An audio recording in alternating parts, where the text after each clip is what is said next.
What's up everyone, and welcome back to the channel. Today I'm down at Keffer Kia and we're going to take a look at this 2022 Kia Sportage SX. Huge shout out to them for providing this SUV for me today. Make sure you check out their website. That link is down in the description. The model that you see behind me is finished off in steel gray and it has an MSRP just over $35,000. But we're going to start off today's review with what powers this SX. Under the hood, you'll find the 2-liter turbocharged 4-cylinder engine paired with the 6-speed automatic transmission. This pumps out 237 horsepower and 260 pound-feet of torque.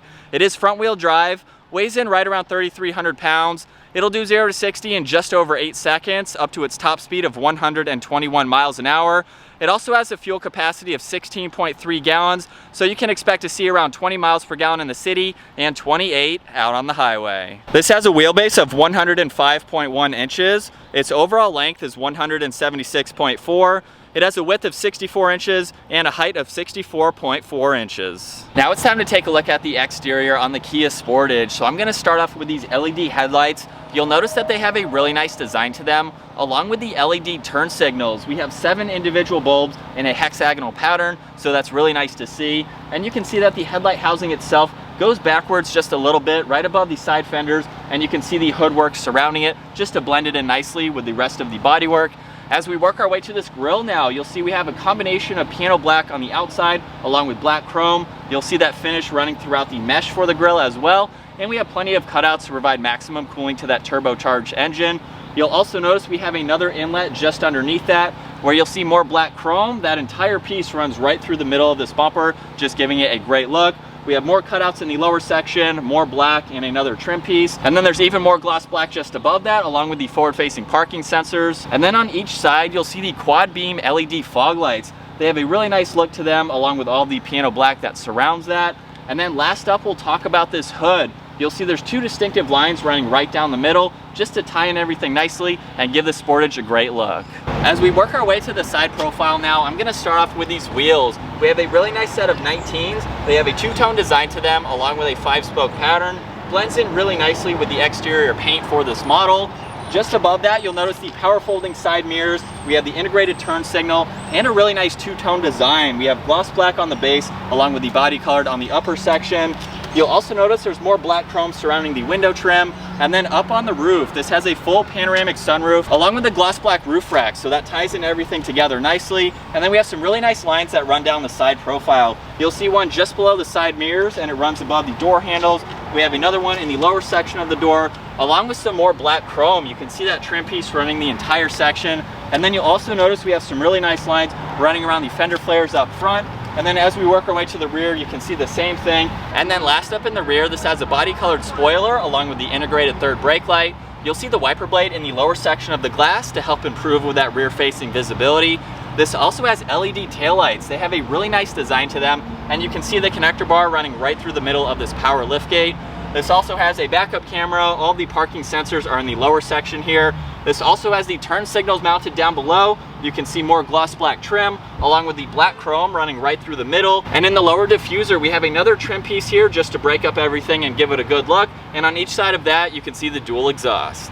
And now it's time to take a look at the interior on this Sportage. So with the vehicle locked, all I have to do is push on this black button here. You'll see the side mirrors open up. You can use that button to lock the vehicle. And now we can take a look at this door panel where it's completely covered in black leather. We have really nice gray stitching along with this piano black trim piece. It surrounds all the window controls along with lock and unlock and the side mirror adjustments. You can see the release handle just above that. This also has the 6-speaker Harman Kardon sound system, and you can see there's a good amount of storage space in the back side of the door here. As we work our way to the interior now, you'll see Sportage down on the door sill, and then we can move on to these black leather seats. We have really nice stitching up in the headrest, along with running down the bolsters. You can see the piping running down them as well. Really nice insert to them. These are heated and ventilated seats, and down on the side we have all the automatic controls. And now, once inside with my foot on the brake, it's time to start it up. And looking at this gauge cluster, you'll see on the left side is the tach and the engine temperature. On the right side is the miles per hour and the fuel gauge. There's also a digital screen right in the middle that has a lot of information we can go through using buttons on the right side of the steering wheel. So we have a pages button along with this button just below that. So right now you can see fuel economy, and we have some other averages that we can look at as far as MPG goes. And you can also pull up the miles per hour if you'd like to. We can scroll over to the compass, so you can pull that up. There's also TPMS that you can look at along with your attention level and your lane keeping assist, so you can monitor that. You can also go through different user settings. You have doors, the lights, different sounds that you can configure, so you can set this up the way that you would like to. There's the ESC that you can turn on and off as well, and we are back to this screen here. So definitely a lot of usable information.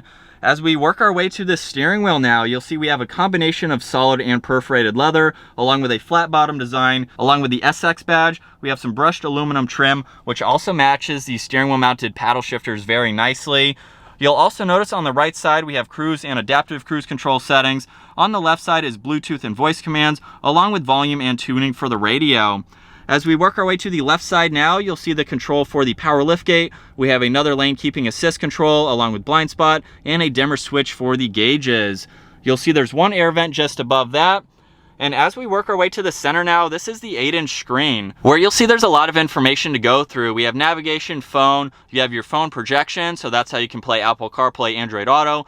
We can swipe over, you can look at voice commands, radio, and media. You can go to the climate controls here so you can pull up all of that information. If I click on the home button up top, you'll see we have the climates on the left side along with radio on the right side. You have my menu as well, so a great shortcut to be able to get to this information. Basically, it's a home screen for all of the info that you like to place there and you use the most. You can also see phone, and then all menus is back to this setup here.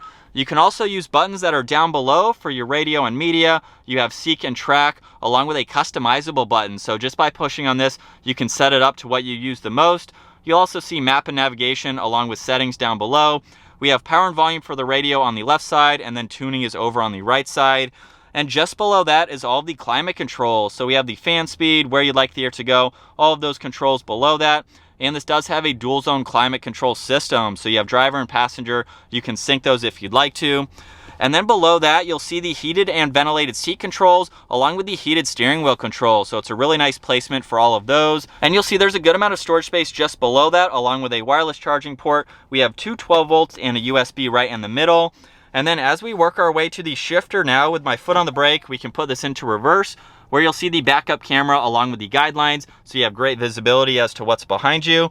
You can also go all the way down into drive and pop it over into the manual settings, so you can shift using that or the steering wheel mounted paddle shifters.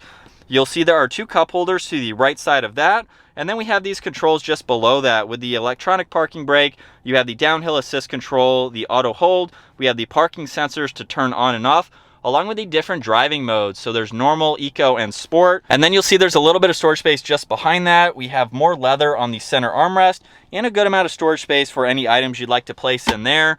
And then there's also the glove box, of course, so you have plenty of room for all of that information. We'll go ahead and take one last look at the seats.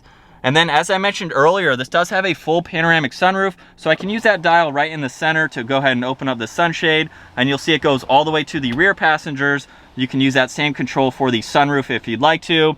And then up in the middle here, along with those controls, we have the dome lights and a sunglass holder right in the front. And jumping into the back seats now for the Sportage, I'm going to talk about the amount of room that I have. I'm really surprised with all this room. At 5'10", I have the front seat set at my height. Plenty of room for my legs and my feet, and around 2 or 3 inches above my head. These are very comfortable seats, and they also recline too. So I have this one all the way up, and this one of course is all the way back now.